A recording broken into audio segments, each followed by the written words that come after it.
Hi everyone, this is Jorge or George if you prefer. I'm a Mexican friend of Lisa and I'm here to talk to you about how is Mexico celebrating the Cinco de Mayo nowadays, because I'm not sure if you know, but Cinco de Mayo is not a national holiday in Mexico. It is not the Independence Day, it is not the Revolution Day, which are the largest Mexican celebrations. And actually, the Lady of Guadalupe or the Day of the Dead are more celebrated throughout Mexico than Cinco de Mayo. Why is it so important, at least for Puebla? It's because they beat the French army, which was that time one of the strongest armies in the world. It was led by Napoleon III, which was a nephew of Napoleon Bonaparte, which one of those famous conquerors. And at that time, it was pretty difficult for an outnumbered Mexican army to win even that battle.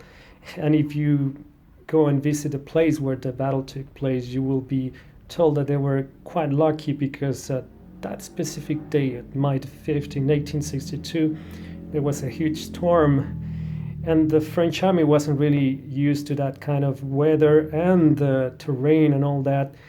And the Mexicans actually had some help from some very famous people who are some of the indigenous tribe who still live near Puebla City, which are the Zacapuaxtlas, which were some indigenous that actually fought with machetes. I don't know if you know, those are like large knives they have in Mexico.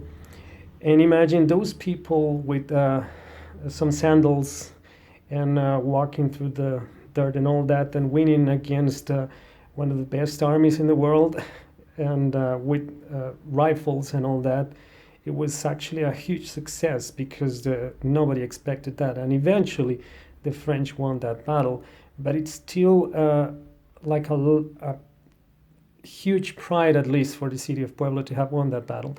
And as a matter of fact, I remember when I was a little kid, I used to sign all my papers with the name of Puebla, the city. It's actually, they have some sort of official name, which is the heroic city of Puebla of Zaragoza, which was the Mexican officer of that battle. And winning that battle actually gave him many honors. He eventually died a few years later because of a disease, but he's widely celebrated, at least in Puebla, and they're very proud of that battle. It is only a local holiday in Puebla, but it's still celebrated. They have a large parade in the city, and the guys I just mentioned, the Zacapuaxtla, actually dressed like they were dressed at that time. They actually wore sombreros at the battle, and they were wearing those guaraches, which are sandals, and the big machetes.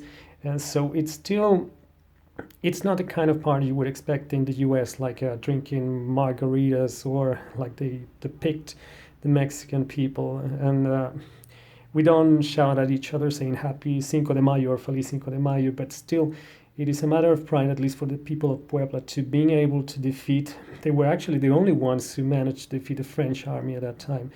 Eventually, the French conquered Mexico and established some sort of parallel empire with another emperor that was assigned from Napoleon III. But eventually, the Mexican army managed to get him out of our country and being able to succeed with that battle.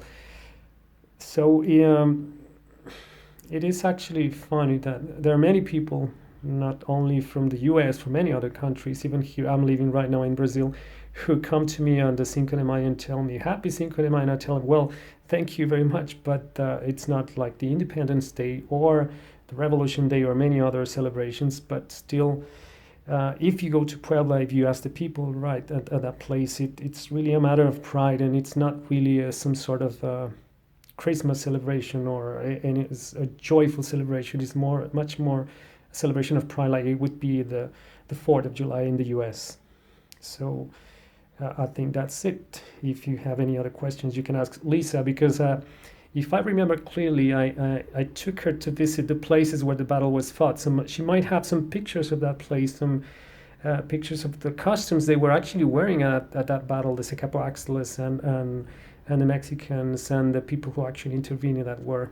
So I think that would be all on my side.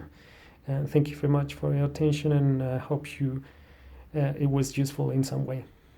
Thank you. Bye.